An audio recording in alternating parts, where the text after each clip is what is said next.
Ladies and gentlemen, hello. This is Boris again, and today I would like to talk about the scooter. And after 8,000 kilometers, I would like to give my review on that.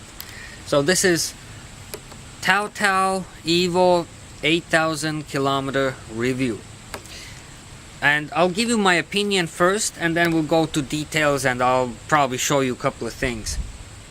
So initial cost with delivery in November 2017 was $1,000. And let's go to quality right away. I had an issue with several switches. They are breaking, but they are very cheap to replace. They are online for a couple of dollars. Sometimes they can be repaired, and one particular switch, on-off switch, it stopped moving around properly, and I took it apart, and it turns out that it actually has 3 positions. Chinese put a spring to block one of the positions, so it only had 2, on and off. But there is also a third one which will still run your headlights, but will turn off your dash lights and your rear light. And that spring looks like it became loose and started blocking the switch, and I will show you that switch as well a little bit later. So switches can be repaired, can be replaced, they are failing. Plastic for the most part is okay, but some of them you have to actually make fit.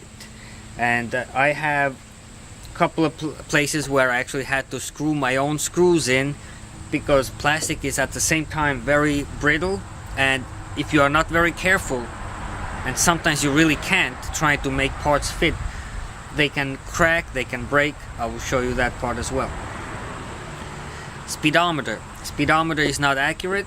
Make sure you check it with GPS, and don't go by, like, okay, if I'm going 25 and my GPS shows 30, don't assume that at higher speeds your difference will also be just 5 miles. When your speedometer is off, usually it's off by certain percentage. In my case it was 18%.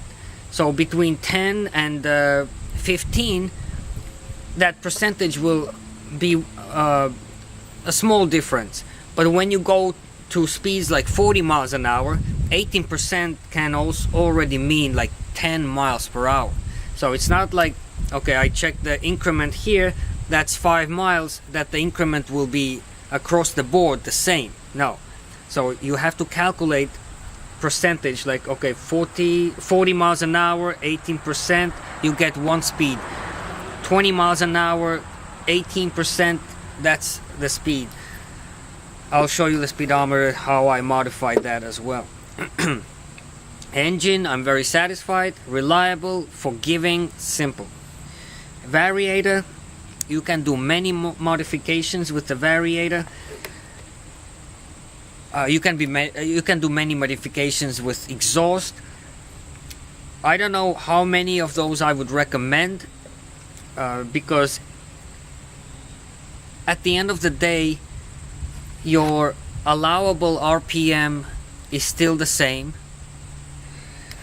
Your variator is connected to the gears to connect to the rear wheel, so technically you can improve your power, and as much as that power allows you, it will improve your top speed if before you never reached your top speed. But once you reach your top speed, after that all you can do is increase your power on takeoff, acceleration, but the top speed will not increase because your RPM are still the same, unless you want to go over 10,000, but then you can damage your engine. So I only did a couple of modifications with variator so that my engine would spin easily to 82, 85,000. Actually, I never reached that. So my modifications, I made it so that my engine can go easily to about 8,000 RPM on a flat. Downhill, yeah, it's gonna go to 8,400, 85. I've seen 8,600 even downhill. But on the flat, it only goes to about 8 or 8,100 RPM, and that's it. Scooter does not have more power to go over that limit. And speed at that RPM is about 47, getting closer to 50, according to my GPS calculations. So you can do variator, you can put the big bore kit on it. Again, you increase the power, but the RPM is still the same gears, rotating with the same speed, keeping your rear wheel moving, and that's your maximum speed. Okay, so performance on this scooter at this moment, top speed 47, maybe 50 miles an hour on a flat ground, no wind, maybe a little bit backwind. Cruising speed on the flat 45 miles an hour. Once you start going uphill, the speed will drop to 40, can drop to 35. On a steep hills, can go even down to 30 to 25. Acceleration is good for everyday traffic. Comfort, I would say I would never even try to get the scooter higher than 50 miles an hour. Even going downhill, when you just, the speed is just increasing, and at 50 it's too scary. This frame is not built for that. You will have all kinds of vibrations, twisting in the frame. It almost feels like the wheels are coming off. So I would say structural limit 50, and that's pushing it. Brake wear after 8,000 miles, 8,000 kilometers, is I still have about 65-70% left. So until next, I think for another year, I'm not gonna worry about the brakes. I will check them again at the end of next summer. So that's good. I check the rear, I check the front. And do I recommend Chinese scooter? I would say no. I would not recommend it to any of my friends. Unless they want to get down and dirty and learn every detail about their machine, take it apart, put it back together, and not complain about anything, and just eat it. You know, you have to buy parts, you eat it. You take it as something that has to be done. So, do I love it? Yes, I love it. It gets me everywhere. It's part of me now. It's like a tamed wild donkey with its issues. And I have my issues, so we get along very well. And I don't mind taking it apart, putting it back together, and if something doesn't work, just making it work. And that's part of my enjoyment as well. And it gets me places. And I never been stranded, even in a dark parking lot when I had to take off the variator. I keep my impact tool, my all the whole set of tools. It's right with me. So I'm not afraid to get stranded anywhere. And I'll push it home if necessary. So I like it. I'm that type of guy. Most of my friends that I know, they are not that type of people. They want something reliable, something that once you invest money into it, it will keep running and you don't have to do anything to it. That's not that type of machine. So this is my opinion of it, and let's go take a closer look at details. And let's start with the plastic. So like I said, the plastic is very brittle. Taking off the mud guard here in the front, I already had to repair it. here the plastic is completely gone. I cannot put the bolt in it, so this mud guard is held up by only few of them. On this side it's same story. Here's a big crack. Here it's completely broken. Again, a repair. This was the biggest issue for me. I actually had to make this plastic fit, and I have just a regular screws here, but it's held up for all this time. Here's my tach and my temperature. The tachometer failed. Switches, they all work now.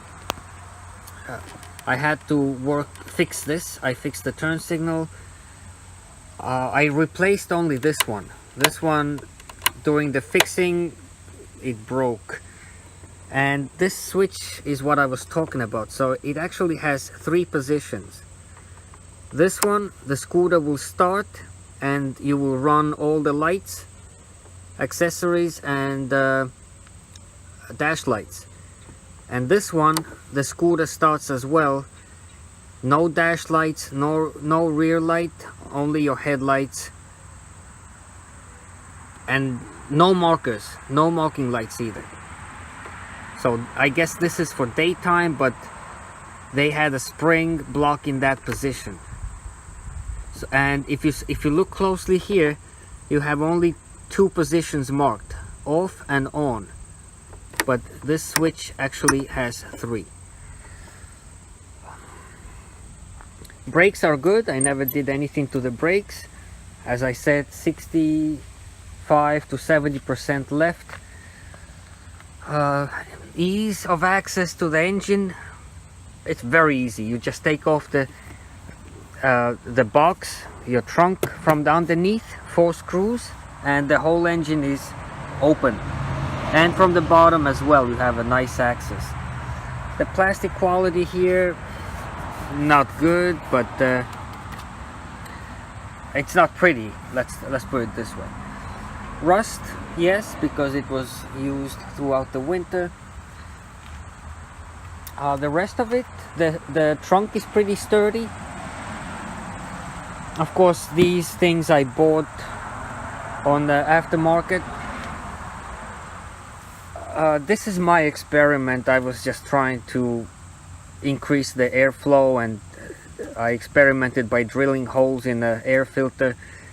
In the end, I just had to plug everything, and it didn't work very well. So that's why it looks like this. But air filter is clean. Dirt doesn't really go in there, but again, my area is not dusty. Shocks have held up well. Kickstarter is kind of weak spot. If you use it a lot, get ready to fix it a lot as well. Some of these fasteners can be also weakening because of the rust. So rust, yeah, may be a problem, but after 1 year of winter-long use, it's here, but it's not a problem. Speedometer. So this is my setup for the speedometer. I just used a regular tape, and I know now how fast I'm going. I calculated percentages for 10, 20, 30, 40, 50, 18%, so that's the result I got. Mirrors are good. Everything else is okay. Oh, and I'll show you the under-seat storage compartment as well. The seat is very comfortable, by the way. There is no wear whatsoever on it over this time of period. And the seat compartment is not really that big. This is like an empty space. You can still put something on here because you can see there is some empty area. So like a rag or something like that, you can definitely put in this area as well. Just make sure it's not heavy. And this is all that fit here. This is basically my toolbox. Tools, impact wrench, compressor, flashlights, everything I need for the repair. Gas tank is here. Okay. And this trunk, the aftermarket one with trailer lights, it's very convenient. You can actually take it off easily and just carry it. I broke it because I locked my keys inside, so that's why it's broken. I had to use a screwdriver to get it open. And in here I have my gloves, my reflective vest, rain gear, so plenty of space to left over. So these are the things that I always carry with me. And a little comfort for trips. Coffee cup goes here very nicely, and it's holding, no spills. Windshield, very useful. Only thing, this is a plastic, so I would recommend when to cut it shorter so that you can see over it when you ride. The wind will blow over your face and over your head anyway, but so that you are not your vision is not impaired at night, don't try to look through it, look over it. And a couple of extra lights. This is for dark, rainy days or foggy nights. I just have these extra lights that I can turn on at will so that I'm seen better. And this is it. And to finish everything off, at the end of the video I will include the slideshow of all maintenance, and this is my scooter log basically from the 0 miles up until now. So you can see all the modifications and all the trials and errors that I made. So I did a lot of experiments on that. And for the real finish, let me just start it up and turn it off, and then we'll be done.